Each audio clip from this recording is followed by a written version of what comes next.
কিন্তু আমাদের দাবি দাবি আমাকে কেন আমাদের বলে কেন মারতেছে আমাদের তো শিক্ষক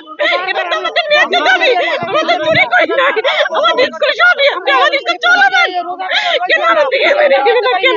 কেন আমাকে আটক করলো কেন আমাকে পিঠে ধরে দিল কেন আমাকে পাকা মারি দিল কেন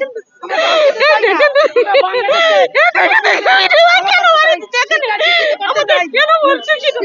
হবে না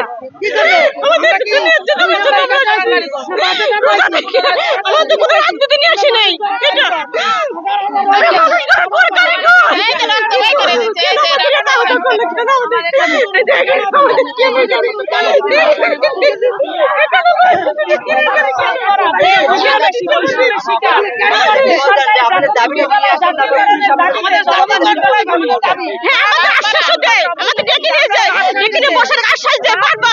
আমরা 13 সাল থেকে এখানে আসতেছি কিন্তু 13,160 স্কুল জাতীয়করণ হয় কিন্তু তারপর আমরা বাদ পড়েছি তৃতীয়ভাবে বাদ পড়া শিক্ষক কিন্তু আমাদের সরকার বই দিচ্ছে আমাদের স্কুল কোড আছে আমাদের ইএমএস আইজ করাচ্ছে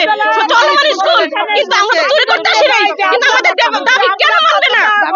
কেন আমরা তো শিক্ষক আমাদের দাবি কেন হাত দিবে আমাকে ডেকে নিয়ে যায় আমরা ওখানে যাই আমাদের চিঠিও দেয় কিন্তু সেই চিঠি কোনো মূল্যায়ন করে না আমি অনেক জায়গায় কিন্তু ওরা দেখে ওরা আসে ডেকে নিয়ে পানি দিছে তারপর শুধু শুধু একভাবে পানি দিছে কিন্তু আমরা তো না দেখাতে পারি এমন জায়গা মার দিছে দুইটা পুলিশ আমার পিঠের উপর দেখেন মারতে কি করছে আচ্ছা আগুন এভাবে ধরে কেন আমাদের গায়ে কেন হাত দেবে পুলিশ সেটা বলেন আমাদের তো চুরি করতে আসেনি আমাদের দাবি নিয়ে আমরা আসছি কিন্তু পুলিশ গায়ে হাত দেবে কেন লাঠি দেয় হাত দেয় কেন হাত দেবে এখন আপনারা কি করবেন আমরা এখন বয়ে যাবো এখান থেকে যাবো না মারা যাবো এখানে যাবো যাচ্ছে করে রাখা পর্যন্ত এখানে থাকবো এই রাজপথে যাচ্ছে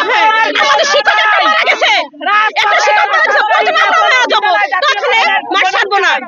আমাদের যখন ন্যায্য দাবি না মেনে নেয় ততক্ষণে বলছে আমরা যাবো না আমরা ছাড়বো না আমরা যাবো না এইখানে ভাইয়া মারা যাবো আমরা ভবিষ্যতের শিকার নায়েব আমাদের মরণ আমাদের বিদ্যালয়গুলিকে দ্রুত জাতীয়করণ এই রাজপথ এসে দিতে হবে আপনাদের কি দাবি নিয়ে এসেছিলেন আর পুলিশের সাথে আপনাদের কি হয়েছিল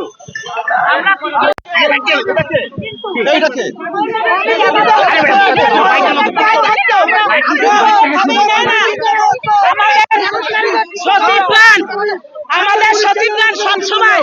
আমাদেরকে ডেকে নিয়ে দায় এড়ানো কাজ করে আমাদের জন্য বিগত দিনে 1.5 যুগেরও বেশি এই সকল বিদ্যালয় চলমান বিদ্যালয়গুলোকে জাতীয়করণ না করে এই সকল 4,500 বিদ্যালয়ের 8 লক্ষাধিক শিক্ষার্থী উপবৃত্তি পায় না সরকার আমাদেরকে দিয়ে জাতি গঠন করায়